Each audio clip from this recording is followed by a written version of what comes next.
semua daripada Klinik Ainisha. Bersama lagi kita hari ini di dalam TikTok Live Klinik Ainisha untuk bersembang dan menyampaikan info kesihatan dengan anda. Jadi hari ini topik kita adalah HPV dan juga vaksinasi. Jadi ia berkenaan dengan HPV. HPV dan vaksin HPV adalah salah satu vaksin yang sangat penting, tetapi masih ramai yang kurang memahami kepentingannya. Anda pernah dengar ke HPV itu apa? Apakah itu HPV? Apakah itu vaksin HPV? Jadi hari ini kita akan berbincang berkenaan topik ini lah. Jadi bila bercakap berkenaan HPV, apa itu HPV? Jadi HPV ialah Human Papilloma Virus. Ia adalah virus yang sangat biasa dijangkiti melalui hubungan intim ataupun sentuhan kulit ke kulit di kawasan genital. Jadi secara ringkasannya, HPV ni adalah virus yang menjangkiti sistem reproduksi kita, sama ada lelaki ataupun perempuan, dan boleh menyebabkan komplikasi sekiranya tidak didetek dan dirawat dengan cepat. Jadi kena faham yang Human Papilloma Virus ini dia adalah penyakit virus yang berjangkit di bahagian reproduksi. Jadi terdapat lebih daripada 200 jenis HPV. Antara komplikasi yang boleh disebabkan oleh virus ini adalah boleh menyebabkan cervical cancer. Jadi untuk wanita dan lelaki, dia punya jangkitan virus terhadap lelaki dan wanita mendatangkan komplikasi yang berlainan. Sebenarnya HPV ini lebih khusus kepada wanita. Lelaki pun boleh mendapat, tetapi HPV boleh menyebabkan cervical cancer, dan anda tahu bahawa cervical cancer is the number 3 most common cancer among women in Malaysia. Jadi kalau tengok banyak badan-badan untuk kesihatan dekat Malaysia ni, KKM ataupun the National Cancer Society, banyak promote berkenaan HPV ini. Sebab dia adalah one of the leading cause of cancer dekat Malaysia. Nombor 3, in fact dia top 3. Dan tetapi ramai yang tidak aware berkenaan HPV ini. Jadi untuk perempuan, dia boleh menyebabkan kanser cervix. Tapi lelaki pula macam mana? Kalau untuk lelaki, dia boleh menyebabkan komplikasi seperti genital wart. Genital wart ketuat di bahagian kelamin. Selain itu, dia boleh mendapat kanser pada bahagian dubur, pada bahagian zakar. Dan ada setengah isu dia boleh menjadikan kanser pada mulut dan juga tekak. It's a true story, it's a proven scientific lah. Jadi sebagai konteks, segala yang saya sampaikan di sini adalah berdasarkan guideline yang dia telah dikeluarkan oleh Malaysia di dalam the Clinical Practice Guideline 2023, dan juga sebahagian daripada info daripada Cancer Society Malaysia. Jadi kena faham, HPV bukan pada wanita saja, itu terjadi pada lelaki juga. Dan risiko adalah tinggi pada mereka yang sexually active. Jadi untuk HPV, bila kita bercakap pasal HPV ni, semestinya ada cara untuk kita detect, ada cara untuk kita rawat, dan juga ada cara untuk kita mencegah. Jadi macam mana kita nak detect HPV? Untuk wanita, cara untuk detect, of course kita buat HPV test. Tetapi sebenarnya mengikut guideline, kita akan buat test berdasarkan umur. Jadi sekiranya anda berumur bawah daripada 20 tahun, bawah daripada 29 tahun. Untuk mereka yang berumur 25 ke 29 tahun, kita cadangkan untuk buat pap smear. You buat pap smear, contoh tahun ni you buat pap smear 2026, tahun depan you buat pap smear untuk kali kedua. Kalau kedua-duanya negatif, anda hanya perlu buat pap smear setiap 3 tahun.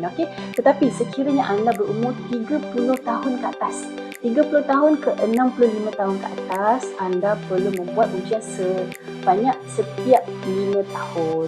Doktor, orang akan tanya, doktor, kenapa yang muda kena buat lagi kerap daripada yang tua? Sebab Human Papilloma Virus is a very common virus yang sebenarnya memang ada dekat badan kita. Okay, dia ada setengah orang memang dia dah ada pun HPV tu dalam badan, tetapi immune system yang kuat, okay, boleh melawan virus tersebut dan baik dengan sendiri. Tetapi in certain case, okay, bila dia dijangkiti HPV ini, okay, sel yang di dalam badan tu dia jadi abnormal. Okay, jadi HPV dia boleh menyebabkan sel menjadi abnormal, sekaligus bila kita buat pap smear atau HPV test, kita detect dan kita buat cytology test, kita buat kita hantar ke makmal dan kita check ada abnormal cell di dalam tu, kita buat biopsi dan sebagainya, and turns out to be cancer cell. Dia telah menjadi cancer. Okay, saya harap semua fahamnya HPV ni memang semua orang boleh dapat, dan untuk mereka yang berumur 30 tahun ke atas, most likely you memang sudah terdedah pada virus ini, dan tak semua yang mendapat HPV virus ni akan jadi ke arah cancer. Ada yang baik dengan sendiri. Sebenarnya bergantung pada badan you sendiri. Okay, sebab tu kita galakkan vaksin dan juga test yang kerap untuk berumur 30 tahun ke bawah. Okay, sebab masih boleh dicegah. Okay, untuk umur 30 tahun ke atas, you sudah terdedah pada virus ni. So most likely kalau you vaksin pun dia punya manfaat tu mungkin tidak seberapa bagus berbanding dengan you vaksin sebelum umur 30 tahun. Okay, jadi saya harap semua jangan confuse ya. Jadi sekiranya anda berumur 25 ke 29 tahun, anda perlu buat pap smear selama berturut-turut untuk 2 tahun. Sekiranya dua-dua negatif, dan setiap 3 tahun. Okay, selepas tu bila anda berumur 30 tahun ke 65 tahun, anda hanya perlu buat setiap 5 tahun untuk detect. Kata doktor umur 65 tak perlu buat ke? Boleh, acik-acik kalau nak buat boleh, tak ada masalah kalau mak-mak kita nak buat. Tetapi untuk 65 tahun ke atas, setiap 10 tahun sahaja. Okay, sebab most likely virus tu memang dah ada pada dia, sama ada aktif atau tidak lah. Jadi HPV ni dia macam ni. Okay, kalau mengikutkan guideline, apa yang terjadi bila seseorang tu dijangkiti HPV virus, okay, dia akan terbagi kepada dua lah. Sama dia jadi abnormal cell ataupun badan kita boleh melawan virus tersebut. Jadi bila dia telah mutate menjadi abnormal cell dan kita ambil sampel, kita check, rupa-rupanya dia telah bertukar menjadi cervical cancer. Okay, ini yang bahaya sebenarnya ya. Jadi, prevention is better than cure. Macam saya cakap, prevention is very important than cure. Okay? Alright, sebab itulah adanya vaksin. Jadi, sebelum saya masuk ke vaksin, saya harap semua faham ya. Okay? Alright, jadi seterusnya kita masuk kepada vaksin. Alright, vaksin, siapa yang perlu ambil vaksin ni? Jadi, mereka ni, mereka yang perlu ambil vaksin ni adalah mereka yang sexually active ataupun mereka yang belum lagi terdedah kepada HPV. Sebab itulah dia digalakkan ambil semasa muda. Okey, tapi ada remaja dan orang dewasa yang belum pernah divaksin pun boleh mendapatkan vaksin, tapi serta berbincanglah dengan doktor. Jadi sebenarnya vaksin HPV ni bergantung pada umur. Memang bergantung pada umur. Sekarang kalau anda hendak tahu, the National Cancer Society Malaysia, dia telah melancarkan program bernama Leave No One Behind, LNOB. Okey, jadi apa program ini? Ini adalah program khas untuk remaja yang berumur 9 ke 14 tahun, di mana kerajaan telah mengeluarkan partial subsidi untuk remaja-remaja mendapat vaksin HPV ini dengan harga yang berpatutan. Okey, jadi dia ada dua kategori untuk partial subsidi dan juga fully subsidized. Fully subsidized ni adalah untuk mereka yang orang-orang susah yang duduk di kawasan pedalaman dan sebagainya, maksudnya di Sabah dan Sarawak. Dia bergantung pada background ni. Tapi untuk yang biasa, okey, untuk kanak-kanak di mana-mana sekolah pun berumur 9 ke 14 tahun, apa yang ibu bapa boleh buat adalah anda pergi ke website. Okey, boleh pergi ke website hpv.cancer.org.my. Okey. Okey, dekat situ dia akan tampilkan banyak sangat info berkaitan HPV ni. Okey, jadi bila anda pergi ke website tu, okey, anda boleh purchase voucher. Okey, voucher berharga RM290 untuk one off vaksin. Okey, untuk vaksin anak anda yang berumur antara 9 ke 14 tahun, lelaki dan perempuan. Dua-dua pun boleh ambil. Okey. Jadi RM290 rasa macam mahal? Sebenarnya tidak, sebab hakikatnya vaksin HPV berharga RM1,500 dan ke atas. Okey, RM1,500 dan ke atas, dan kerajaan dia hendak mencegah kanser, sebagai kanser ataupun komplikasi dan kanser yang akan efek kelamin, ataupun tubuh dan sebagainya dengan mengeluarkan subsidi ini. Okey, jadi RM290 one off sahaja untuk mereka yang berumur bawah daripada 20 tahun. Bawah daripada 25 tahun. Okey. 25 ke 28 tahun lah. Okey. Kita memang akan bagi vaksin one off saja, satu kali cukup, tetapi untuk mereka yang berumur lebih daripada itu, kita akan bagi vaksin sebanyak 2 dos. Okey, vaksin 2 dos sudah cukup, one of lifetime. You tak perlu nak booster berkali-kali lah. Okey, boleh cucuk sekali sudah cukup untuk seumur hidup. Kalau you cucuk dalam within that age, satu kali sudah cukup, insya-Allah. Vaksin ni bukan 100% kena cakap you akan dapat. You ada risiko juga, cumanya dia akan mengurangkan you untuk risiko untuk mendapat HPV. Most likely you will not get HPV. Baguslah. Okey, saya harap semua faham lah. Okey, ada siapa nak bertanya berkenaan vaksin ni ataupun HPV, boleh bertanya. Jadi bila nak cucuk vaksin, dia punya side effect sama seperti vaksin yang lain. Kalau kita buka tu akan rasa lengur-lengur, sengal, mungkin bengkak, dan juga setengah orang akan demam ataupun sakit kepala. Itu sahajalah. Jadi bercakap berkenaan mitos dan fakta. Ada orang tanya, saya belum berkahwin, tak perlu vaksin. Salah ya. Untuk kita ada teenager and adult immunization. Macam saya cakap tadi, paling best adalah pada umur 9 ke 14 tahun lah. Dan juga kalau pada sekiranya adalah dewasa dan belum lagi berkahwin, bergantung pada umur untuk tahu berapa dos, silalah ambil vaksin HPV, terutamanya wanita. Balik korang awareness dalam wanita ya berkenaan cervical cancer ni.